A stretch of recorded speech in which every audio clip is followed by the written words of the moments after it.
What if I told you? The moment an empath stops forgiving, every carefully constructed mask begins to crack, and the truth no one dares to face finally erupts into the light. We live in a world of masks, smiles that hide contempt, apologies that veil manipulation, affections that cloak control.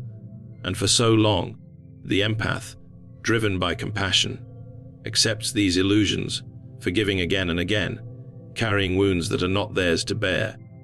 But there comes a moment when the empath can no longer carry the burden of falsehoods. A moment when forgiveness ceases, and with it, the stage of deception collapses. What follows is not merely the end of patience, but the revelation of truth itself.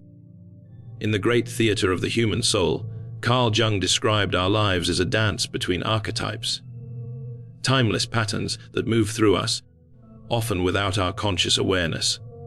Among these archetypal figures, the empath stands as one of the most paradoxical. They are the vessel of compassion, the silent witness to suffering, the soul that feels the tremors of others as if they were their own. To be an empath is to be porous, to be so deeply attuned to the emotions around you that another's grief becomes your own heartbeat, another's joy becomes the air you breathe. The empath carries within them the echoes of the ancient healer archetype, the shaman who entered the underworld of pain to retrieve fragments of the wounded soul, the priestess who bore the collective grief of the tribe, the caregiver whose very essence was devoted to mending what was broken. But unlike the healer who works with tools of ritual and fire, the empath's tool is their own body, their own psyche, their own willingness to absorb. They do not merely observe suffering. They feel it, they live it. They carry it deep into the chambers of their being. Yet here lies the paradox: the archetype of the empath is not only radiant with light, it is also heavy with shadow. To constantly forgive, to endlessly absorb, to always say yes to the pain of others is to risk annihilation of the self. The empath becomes the mirror in which others see their wounds, but in reflecting those wounds, the empath often forgets to gaze upon their own. This is the tragic dimension of the archetype: the healer who bleeds silently while mending others, the forgiver who forgives so often that their own soul becomes a hollow vessel. Jung would remind us that every archetype has its shadow, and the shadow of the empath is self-erasure. The danger is not in their compassion, but in their inability to contain it within healthy boundaries. Their boundless forgiveness, though appearing saintly, can become the very chain that binds them to abusers, manipulators, and deceivers. The archetype is noble, but nobility without discernment becomes a trap. And yet, this archetype persists in humanity because it serves a sacred function.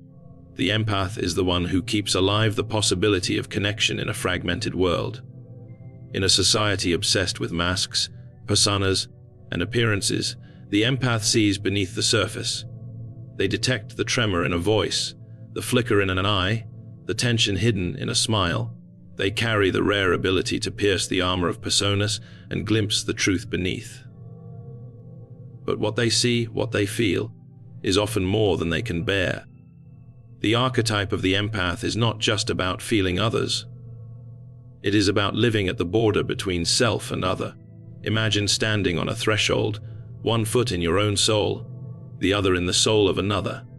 This is the empath's reality. They are boundary dwellers, constantly shifting between worlds, and because of this, they often lose sight of where they end and another begins.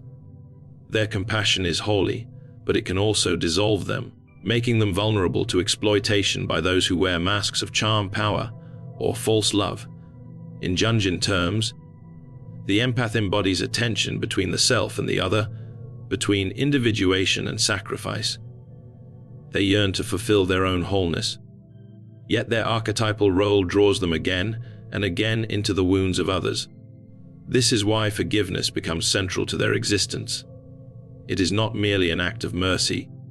It is the archetype expressing itself through them. Forgiveness becomes their language, their way of making sense of suffering, their attempt to redeem the brokenness they perceive in the world. But there is a hidden truth here, one that few empaths realize until much later in life. Forgiveness, when given without discernment, does not always heal. Sometimes it enables. Sometimes it shields the mask of the deceiver. Sometimes it prevents the necessary confrontation with truth. And here we see the fragility of the archetype.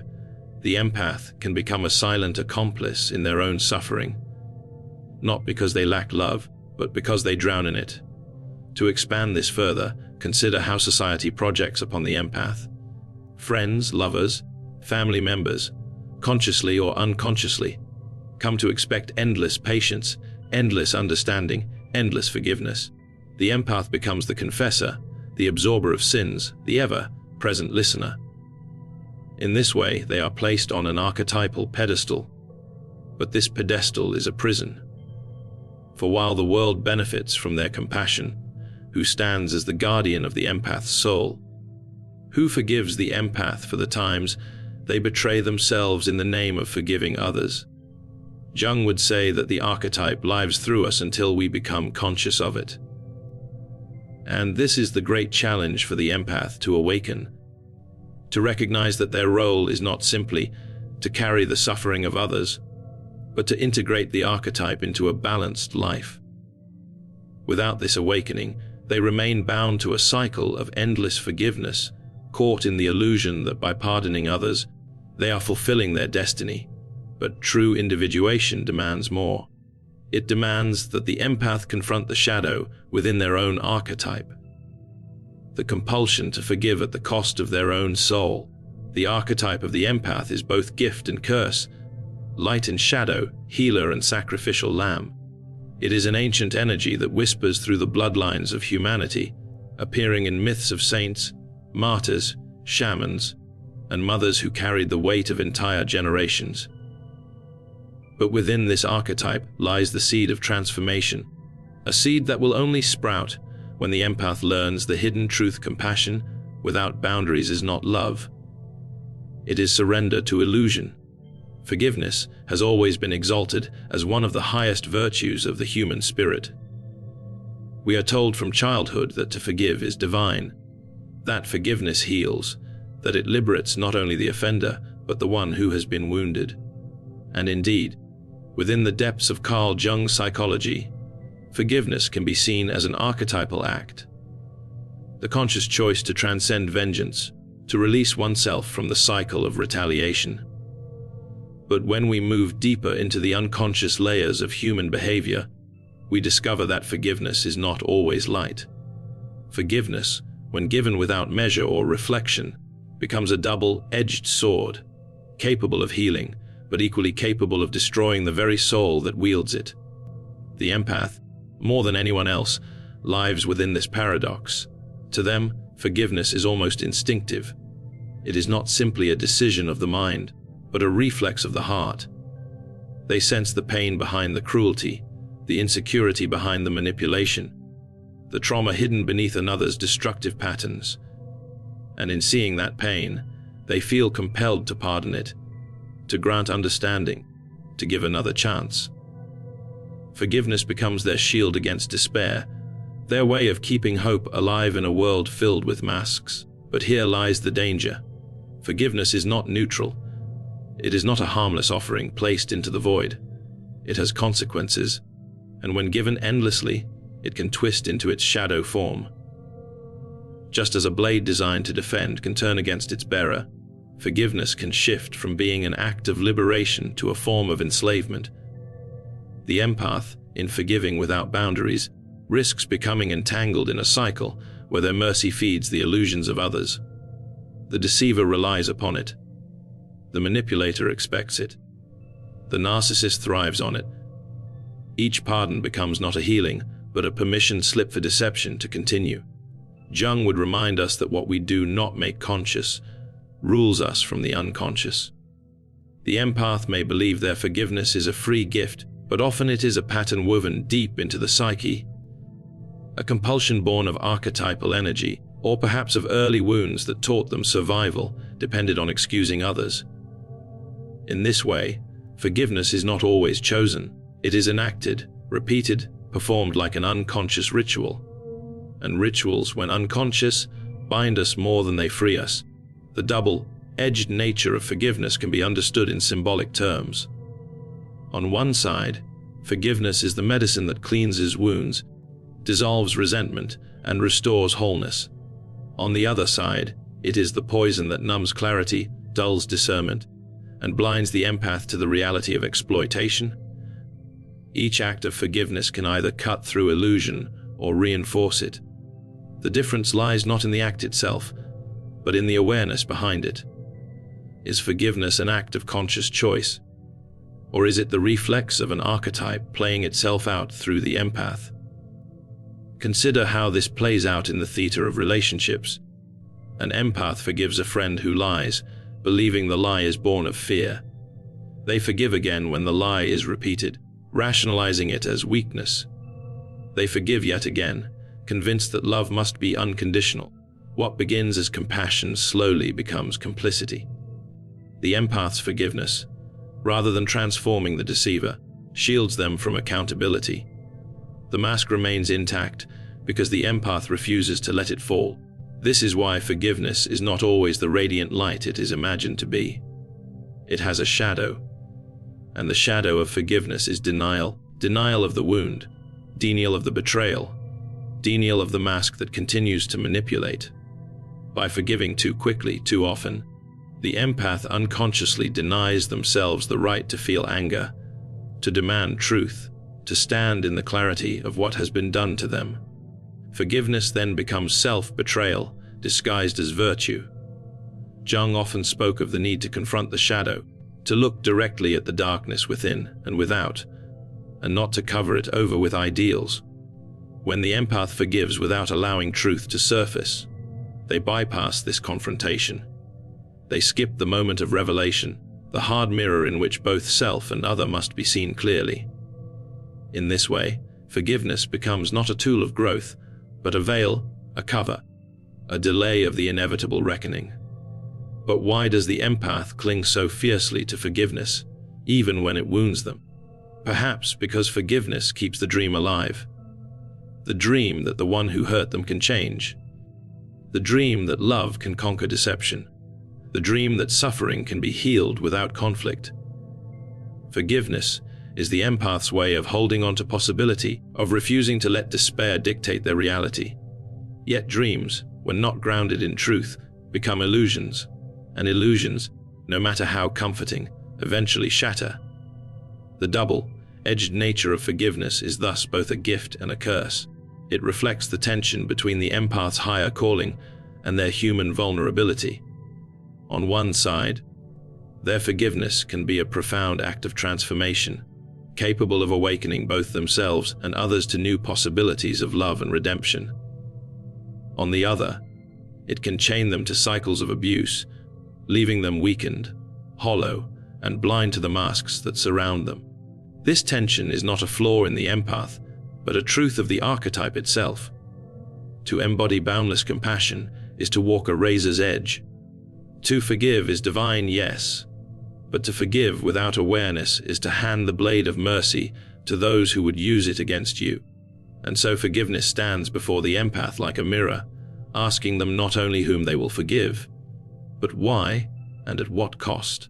Every human being wears a mask.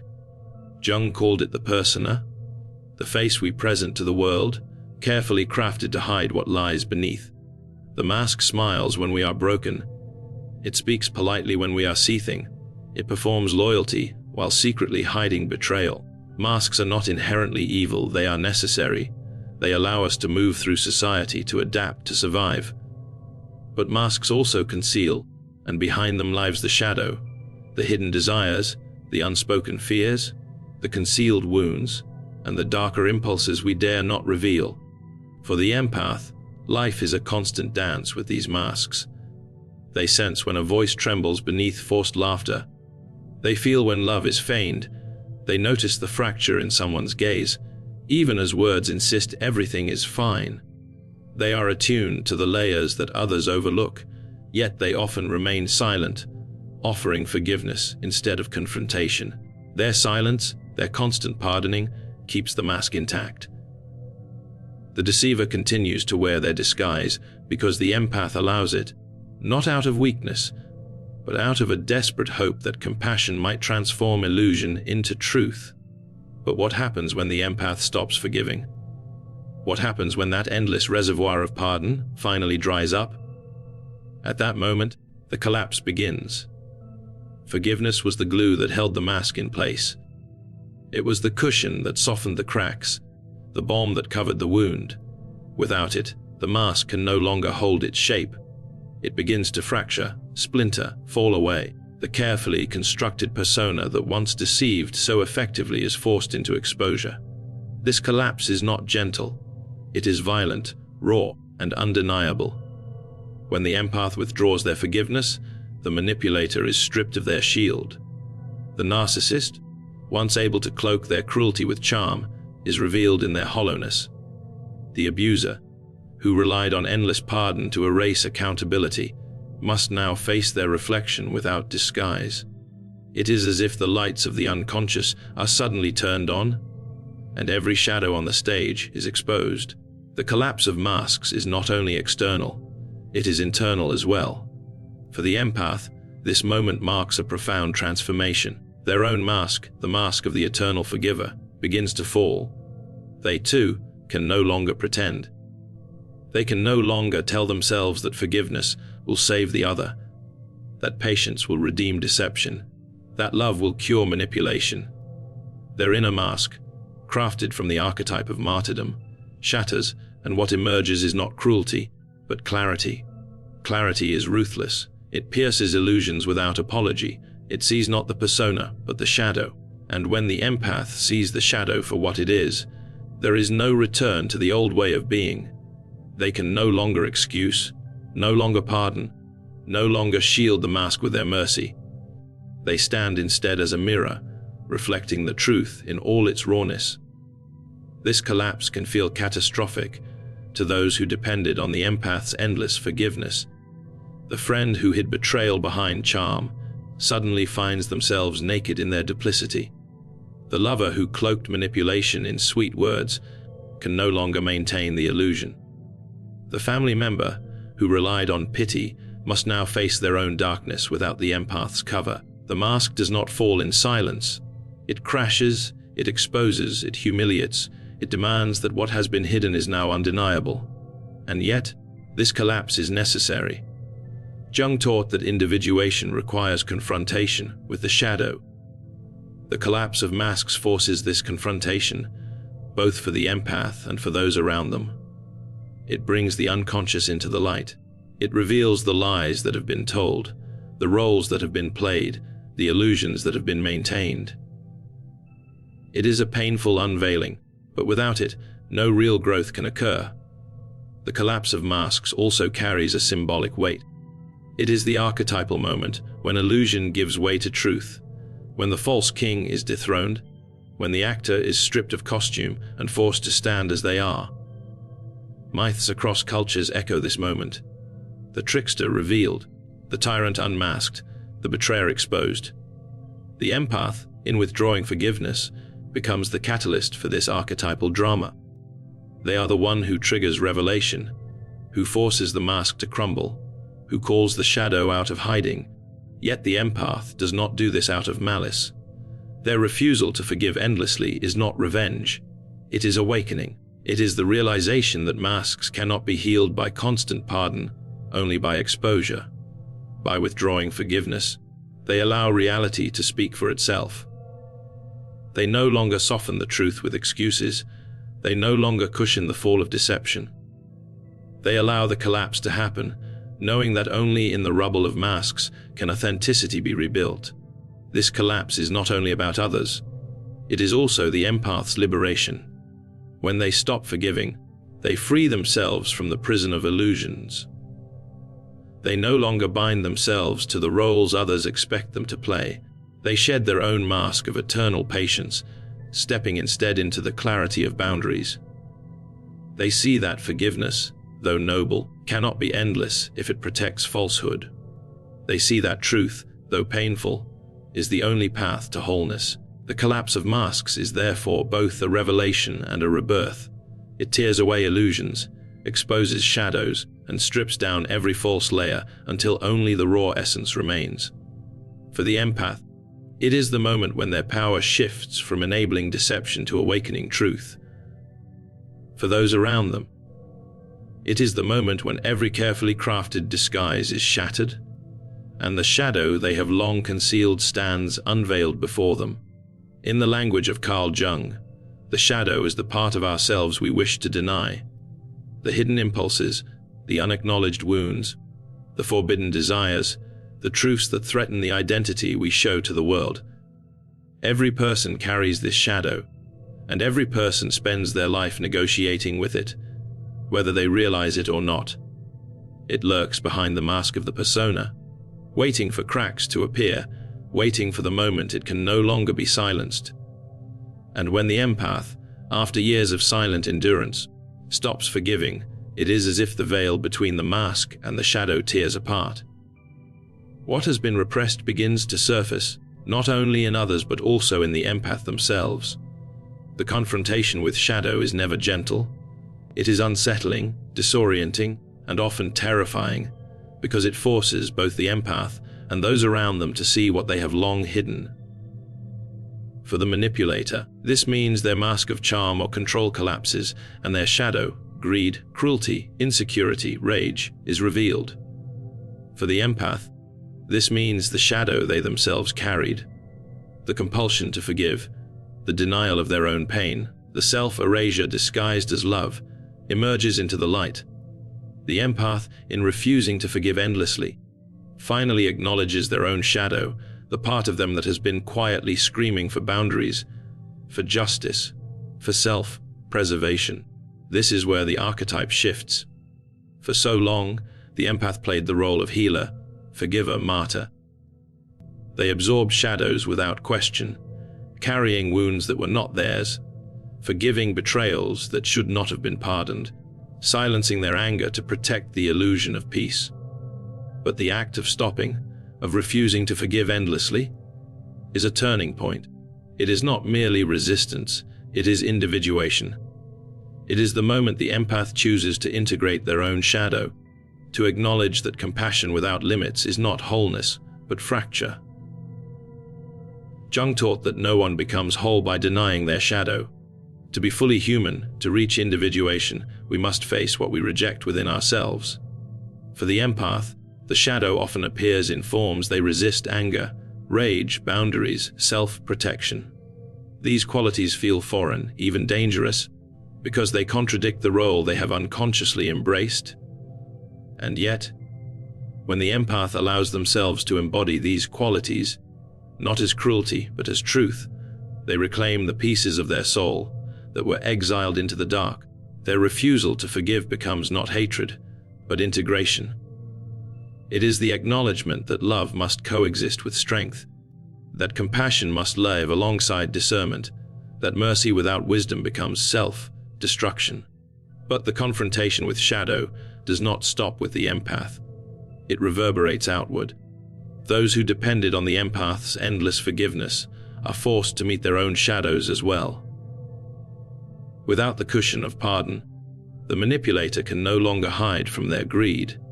The liar can no longer veil their deception. The narcissist can no longer deny their emptiness. The empath's silence becomes the mirror, and in that mirror, the shadow is exposed.